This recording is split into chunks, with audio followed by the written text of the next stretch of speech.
our peers to say a few words before I invite the county MCA to say it.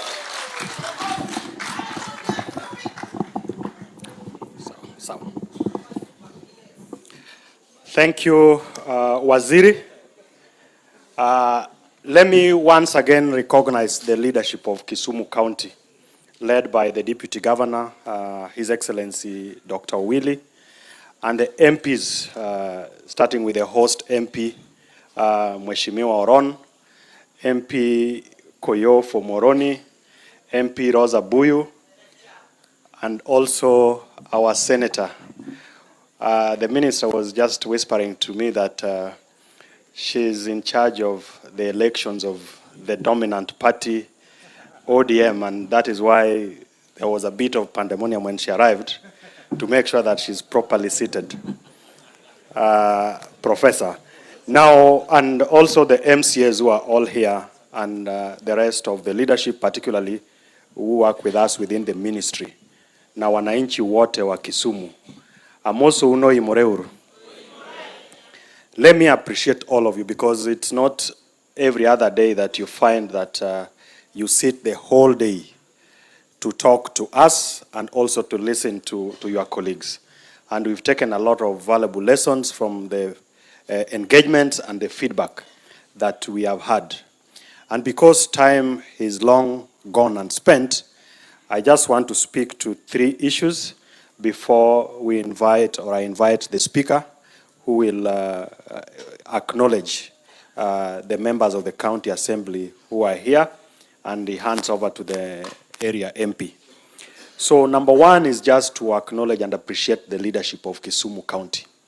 And I always say this, it's not a mistake that we have the leaders that we have. It is not a mistake that we have the MCAs here. It's not a mistake that we have our members of parliament, as well as senators, and also the governor and the rest of the leadership. And it is our responsibility as citizens to give all our elected leaders the support that we have to give them for them to deliver and to allow us to work for the people of Kisumu and also the people of this country. And just by their presence here, as people work in the executive, we do not take it for granted. And we will continue to work with them to support all of us. Number 2 is that as officers of government, we have a responsibility to understand what the government programs are, so that when you sit in your baraza, when you attend a funeral, or when you go to a wedding ceremony, you will always be given an opportunity to greet people. Kazi yako sio kuamka na kusalimiana na unarudi unaketi. You must go beyond that. You must be able to explain what the government is doing on matters to do with security, what the government is doing on matters education, what the government is doing on matters health. And you don't have to struggle to know what the government is doing. All you need to do, like today, is just to listen to my minister, and you will know what the government is doing. All you need to do is to listen to what the president says when he stands to speak, wherever he is, and all the other senior officials of government. Today, because of all these engagements that the minister has been leading across the country, one of the most difficult areas, which is in the North Rift, where we have been struggling with issues of banditry, today alone, more than 40 guns have been surrendered. And this is because of the close working collaboration that we have with the public, and also that is being spearheaded by the leaders of government. And also the dedication that His Excellency the President has given in addressing matter security, and the amount of support and investment that has been put in. Issue number 3 is on alcohol and drug abuse. And I think here we really have to work very closely with the counties. There is a law that we have amended. We are waiting to table it in Parliament so that we are better powered to regulate that space. But looking back when we were growing, because I grew up in this town, it was very obvious if you wanted to go out to drink, you'll go to town and do what you need to do, and then you go back home.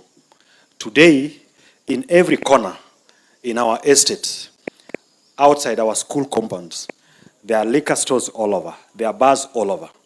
And I think we must have a candid conversation and make a candid and sober decision that we designate places where adults can go and drink, where adults can go and have whatever they need to have, and that has to be well regulated so that we protect the minors.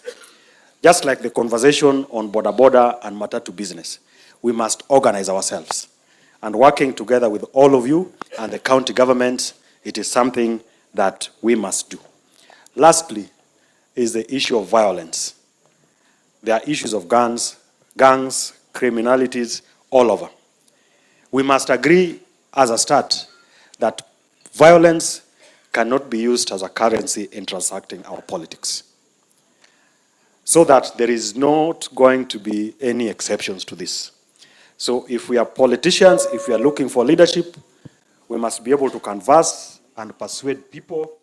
And if people don't agree with us, we will not tolerate use of criminal gangs to be able to settle scores. And as we address the challenge of unemployment amongst our youths, crime is not going to be the alternative. We are working on creating opportunities for employment, whether it's through the affordable housing program, whether it's through the digital program. And for those who still don't have jobs, let's work together to find something that will support the livelihoods of all of us. And because we were accompanied by the Deputy Inspector General of Police, Mr. Masengeli, I'll just ask him to stand and greet us before we have the speaker speak. Thank you so much, sir, and thank you for the opportunity. This is a true testament kwamba mwananchi ndio mwenye nchi, si ndio?